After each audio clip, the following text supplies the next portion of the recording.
Good day, all.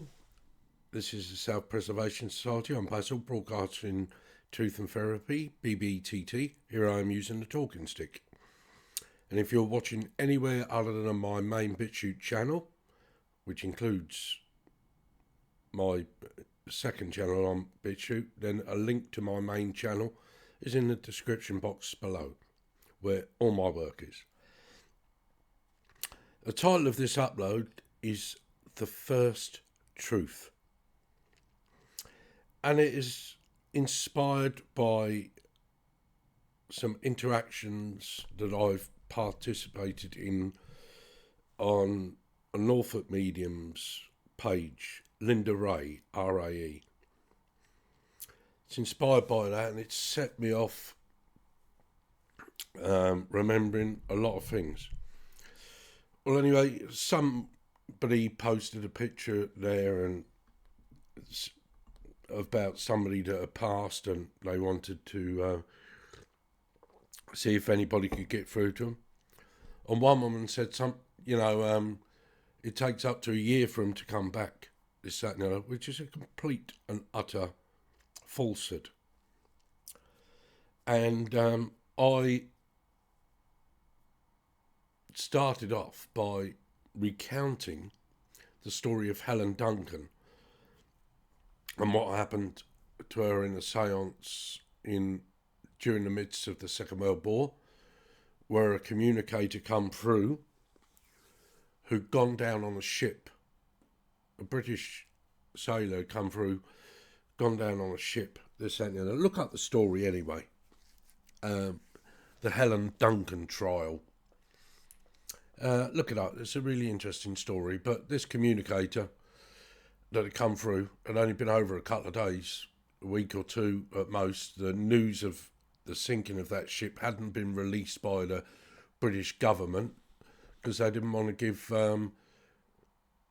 any propaganda to the Germans. Look up the story of the Helen Duncan trial. But anyway, and then I started thinking about the first time I ever went into trance.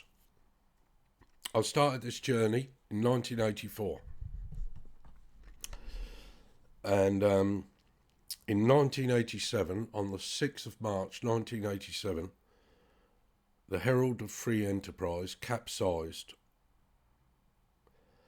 over in Zeebrugge with the loss of so many lives.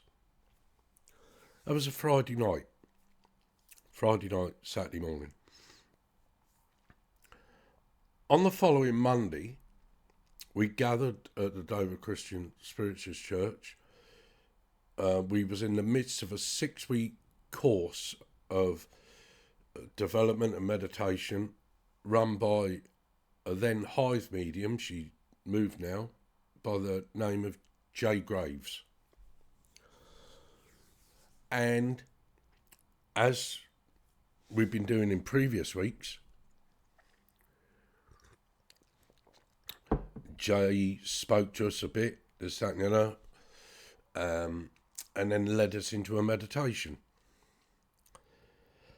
During that meditation, myself and a lady called Peggy Woodbridge were both entranced, taken over. Peggy was taken over by a female passenger on the Herald, and I was taken over by somebody from the galley, all in white. I'm aware of that. The rest of what you're going to hear about that is what was recounted to me afterwards. This is 3 days after the Herald went down. And what they told me afterwards, I could feel something happening. I didn't know what it was. But I felt safe with Jay Graves, and I just went with it and see what would happen. And the next thing I remember is them hearing their voices, and then they explained to me what had happened. This bloke from the galley had taken me over, very, very angry, profaning and whatever, swearing, really bitter that his life had ended in this way, in the way that it did. And anyway, they calmed him down. They spoke to him, especially Jay, as I'm led to believe, calmed him down and helped him on his way, as they did with the lady that entranced Peggy. I can only recount to you what was told to me, because apart from knowing that this bloke was in white chef's gear, galley gear, I have no other memory of it. What was said, what was done. Remember how I felt afterwards, washed out, this, that, and the other, and whatever. And Jay, I always remember Jay being absolutely mortified, apologetic, this, that, and the other. She couldn't apologise enough. She said, I'm so sorry. I never give it a thought that this could happen. And so, you know, fair play to her for her contrition and whatever, and everything else. But it was the first time I ever got taken into trance, and this bloke had only been over 3 days. Anyway, the following week, we met again, and Jay, I remember Jay started off saying, I'm sure we won't have a repetition of last week. And again, she apologised, this, that, and the other. So this was now the 16th of March. She opened up as she normally done, spoke a bit, and then guided us into a meditation. He's back again, isn't he? He takes me over again, but this time completely and utterly different. He come back to apologise for his demeanour and manner last week, and he wanted to thank everybody for what they'd done and helped him on his way, and he's all right now. You know, I'm whatever. That's my own personal experience. It's not yours, it's mine. I'm recounting it to you. And the reason I'm recounting that to you is because the first truth I ever learnt, and it's one that I hold on to, is you can't die for the life of you.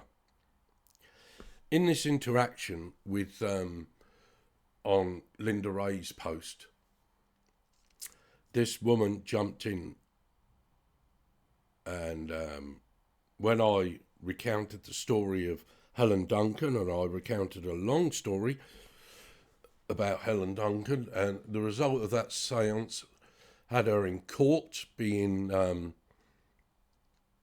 tried under the Witchcraft Act of the 1700s. It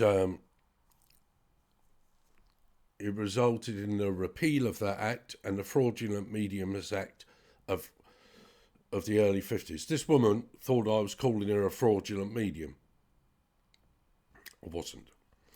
But she did say, I've been speaking to the dead for 32 years. So I made a point in my response to her, is in the 40 years I've been doing this, I've never ever spoken to anybody that's dead. Nobody's ever transfigured me that's been dead.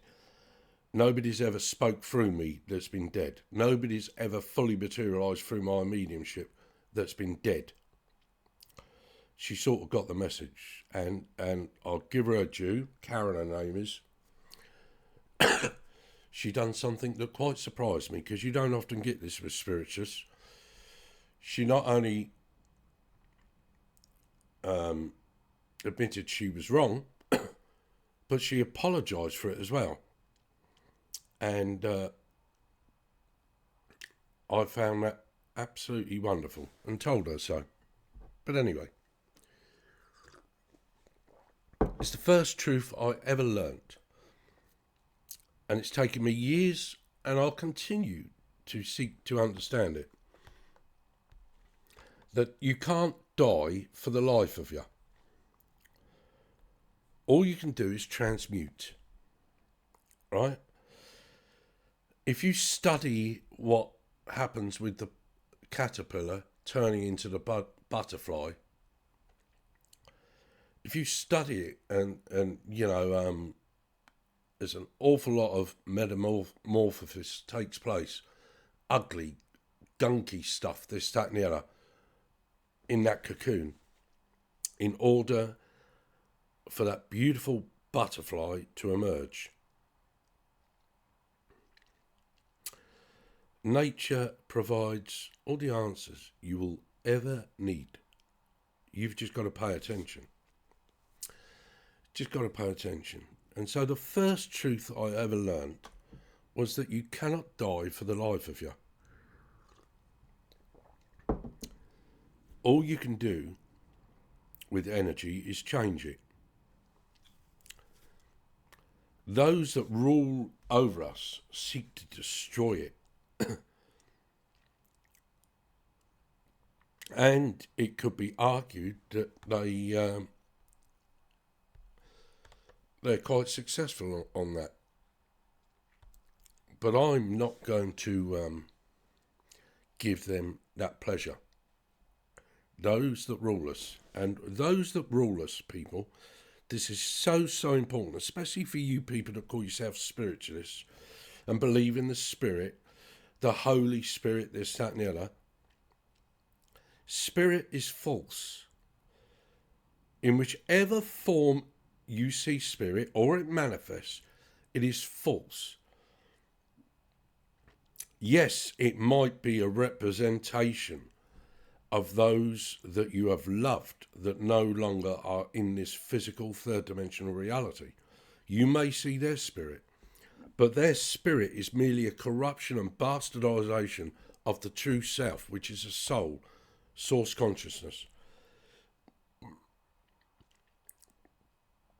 And you're just seeing what remains of an incarnation of the soul. You see, there's so many different points I've tried to make about this, tried to elude you and bring you to a greater awareness and understanding. But in the majority of cases, as human beings, remember what I'm saying, as human beings, we fall in lust with another human being. Occasionally, and it seems to me that word is really prevalent, occasionally we might fall in love. When we fall in love, we're not falling in love with the human being. We can only fall in lust with the human being. We're falling in love, not with the spirit of that human being, but with the soul. The soul of what we see in the physical and in the spiritual.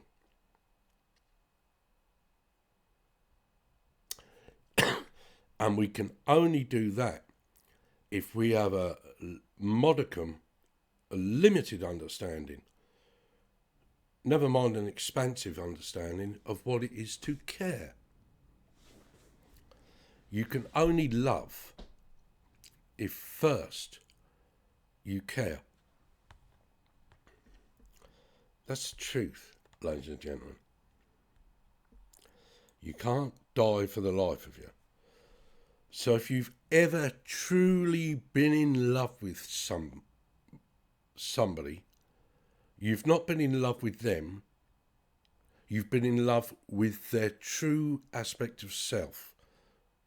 And you can only project that because, whether you know it or not, you understand on that level what love is. And all too often, I see that we don't fully understand what love is. Because in order to give love to another, one has to first experience it, feel it, and give it to the self. That's the truth, ladies and gentlemen. It's interesting. I've often spoke of, staying with Linda Ray, I've often spoke of Barbara Almond and the outstanding evidence she gave me. Prior to seeing Barbara Almond that first time in October 2016, I was in Norfolk and I went to the Durham, Dereham, Spiritual Church Centre at Wicks Yard. Never been there before. And what a beautiful, beautiful centre, church, whatever you want to call it, it is. I was blown away by the fact that they had erected there a cabinet, and I've told you this, but I think I spoke about this in the last upload. That spoke volumes to me. I was blown away by this little old lady there who'd obviously been around for a few years. We had a marvellous conversation, and she had seen some of the old school mediums, physical mediums, not these clairvoyants you see today. Microwave mediums, that's all they are. And, when they say they serve spirit, and yet they're charging you, they're not serving spirit, they're serving their self and using spirit for their end. Make no mistake about that. They could try and wrap me up in however they wish to try and justify charging you for their spiritual gifts, saying they work for spirit. They don't. They use spirit to work for their self to get money off of you. Wake up to that, people. It's so important to wake up to that, not only with mediums and psychics, but with truthers as well. I've just seen one truther moaning about his, not being able to get the money from the ads, this, that and the other. See, they're all chasing this thing called money, trying to tell you, whoever they are, about what they know, what they perceive, what they think about the truths there are of the world, and this, that, and the other. And at the same time, they're using this illusionary means of exchange called money, which is not natural, been created. Wake up to this, people. It's so important you wake up to this and see these people for what they are. If they charge you or whatever, set a charge in order to free you, then you'll never be fucking free. If you want to freely donate and give to people because you think they've served you, like people do to Max Egan, he doesn't say it'll cost you this, cost you that. He's made so many films and this, that and the other. Look at his website, thecryhouse.com. One thing I admire about Max, yes, he might ask for donations, but he doesn't demand them.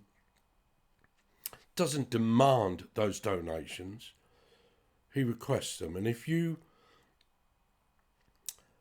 feel that you want to do it, then that is your free will, right? You've got little or no free will when you're forced to pay for something. When all you should be doing is paying attention. That's all you should be doing, paying attention. You shouldn't be paying for anything. There's two things that separate us from, as Homo sapiens sapiens, human beings, from every other species on the planet. And I include mankind with that, because mankind and human beings are two different things. But every other species, the two-legged bipeds, the four-legged, the winged, those that crawl upon the earth, crawl under the earth, that swim in the sea, and that fly, this, that, and the other, the standing nations, plants, this, that, and the other, and the mineral nations. Two things that separate us from every other species on the planet as human beings. Not as mankind, as human beings. One is we're the only species that pay to live on the planet. And two, we're the only species that practice a religion. None of the other species do that. They don't pay to live on a planet, and they don't practice a religion.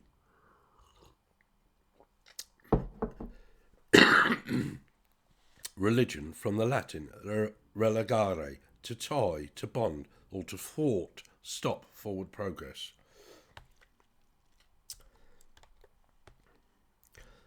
I've seen today a really high profile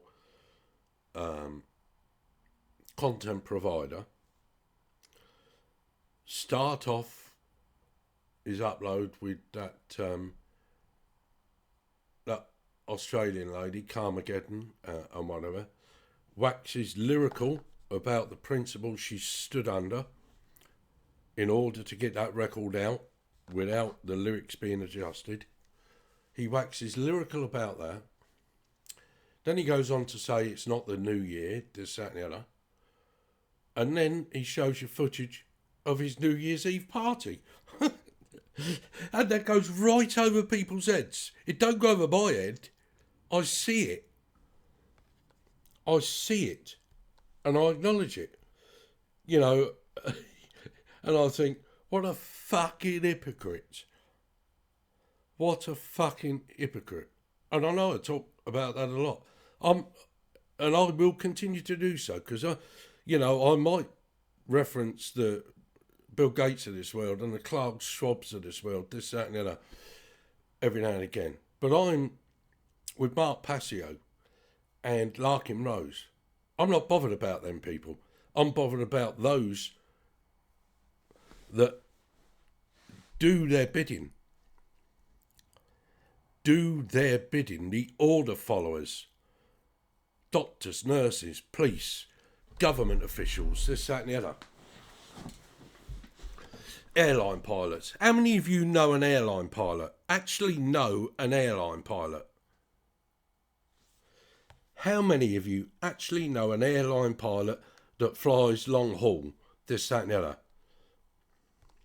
How many of you that know an airline pilot that actually flies long haul, this, that and the other, how many of you have ever questioned him about the routes they have to take? Because the other thing I've been thinking about, seen a bit about William Morris and when he went through the ice wall back in the 1800s, whenever it was, can't remember. It's not relevant. Admiral Byrd done the same. I am not saying here at all that I am believing in flat earth. I'm not saying that at all. What I am saying is, even in the known world, there's routes, not including Antarctica, that pilots, aircraft are not allowed to take. And I am coming to the awareness, slowly but surely, and everything in its time, people, that coupled with everything else that I've come to the awareness of on my journey these last 40 years or so, that this world in which we live in is far greater in terms of lands and oceans than what we're led to believe and to accept as truth. I question everything and seek to understand and comprehend everything. And going back, because I digressed, sorry about that, but going back to Linda, when I went into that church at Derham that first time, Linda Ray happened to be the medium. And as I normally do, I sit at the back and watch. This was 2016, somewhere between August and October. Can't remember exactly when. And I'm watching her and watching the energies that are working with her, this, that, and the other. And I cannot remember what she said to me for the life of me. I cannot remember. But what I can remember is saying to her when she finished, That is outstanding mediumship. I've had to come 150 miles to get that. I don't get that where I live. And then, in a very short space of time, I ended up getting that absolutely amazing message from Barbara Ormond. So, it didn't take me long to swallow those words. But I remember saying to Linda, that is outstanding mediumship. She really impressed me. Really impressed me. As did, sometime later that year, in the October, Barbara Ormond.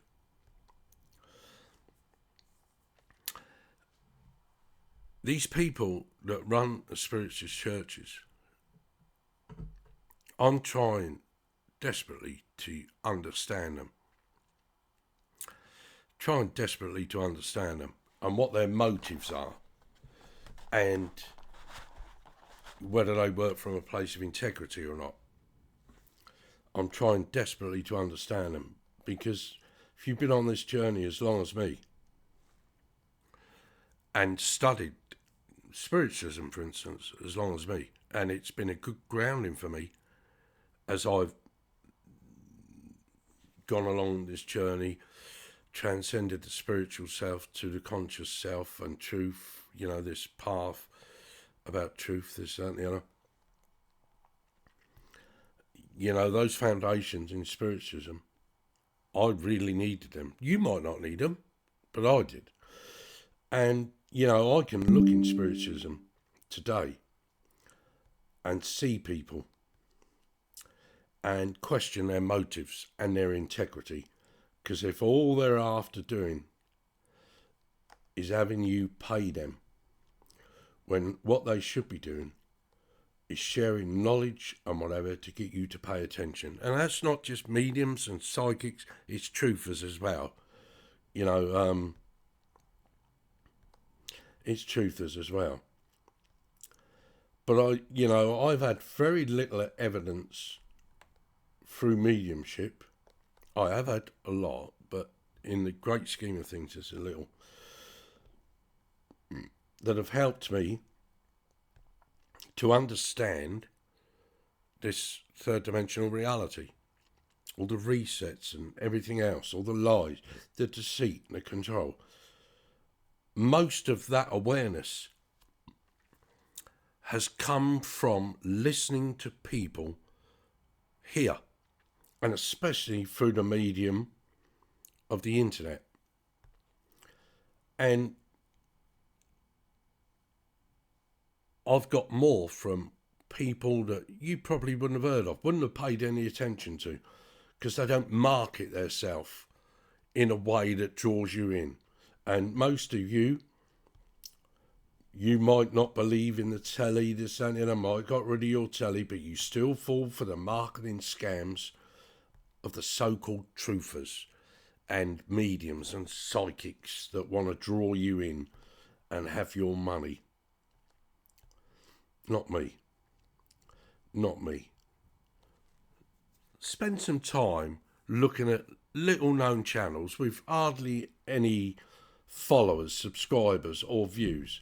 Instead of looking at these big channels that are just sucking you in and drawing your energy and quite often taking your money, instead of going to these mediums and these psychics that want you to cross their palm with silver, find some people that work with humility and integrity, that are doing what they're doing because it's the right thing to do and they do it for the right reasons. Find some people like that. And you will find them if you just spend some time on the internet with little known people, no large great followings, such as myself. I'm not saying this for you to follow me. I don't want nobody to follow me. If the message I share with you is meaningful, then share the message and follow that message. Don't follow me, the person, the man, the personality. I don't want any of that bollocks. Plenty of other people out there want that, and they do whatever they can to suck you into that. But when I first started this journey 40 odd years ago, and I read the Findlay books and lots of other stuff, Estelle Roberts, 40 Years of Medium, the first book I ever read, since got updated to Estelle Roberts, 50 Years of Medium, that, the Arthur Findlay books, this, that, and the other. I studied the foundations of spiritism. Not just the mediums, but those like Sir William Crookes and Oliver Lodge and Conan Doyle that done their investigations into it and mediums. And I don't know if I'm looking back through rose-coloured glasses, and if I am, then I apologise. But it seems to me in the annals of spiritualism, there are works there that offer you the tools of empowerment, enlightenment and enablement to transcend the spiritual self and go beyond it, because that's certainly what's happened for me. Culminating in a long time ago, the one truth is you can't die for the life of you. If you're going to see a medium, a psychic, and whatever, and all they ever tell you is about how your loved ones are all right where they are and how they care about you, this, that, and the other, they haven't got a fucking clue. They can't do anything for you. You get somebody like the late Win Inglis, like and other trance mediums of the past, Jack Webber, this, that, and the other, that actually allow themselves to be used in order that communicators can come through to empower, enlighten and enable you into the truest essence of self, then they're worth listening to. They're worth paying attention to. But if you just want to know that your loved ones are all right in the spirit world and do they miss you like you miss them, plenty of people out there that feel that need for you, but it won't do you any good. It won't do you any good in the long run unless you awaken to the true self. Not you, the physical person, man, woman, not you, the spirit of that person, that man, woman, but you, the true self, the source consciousness that is on a soul journey, having a spiritual experience in a carbon-based unit body avatar here on in the third dimension on this place called Earth. I'll tell you, people, anything else is either what you do while you're here, ego, or how others perceive you. That's how I live my life. That and a few other things. The one great truth is you can't die for the life of you. What that should imply is you've got to learn what it is to live and be alive instead of keep fucking living. Wake up, smell the coffee, by their deeds ye will know them. Let your eye be single, know thyself. As I do, you can do also and far greater things. Knowing the truth will set you free. You can't die for the life of you. You're here to learn what it is to be alive and to live. Stop living and learn what it is to be alive and live. This message resonates, share the message. Don't share me, share the message. Palamia, thank you. In Lakesh, in you I see another me. Me tako I yasin. We are all related, we are all relatives. And I tell you, we're all connected.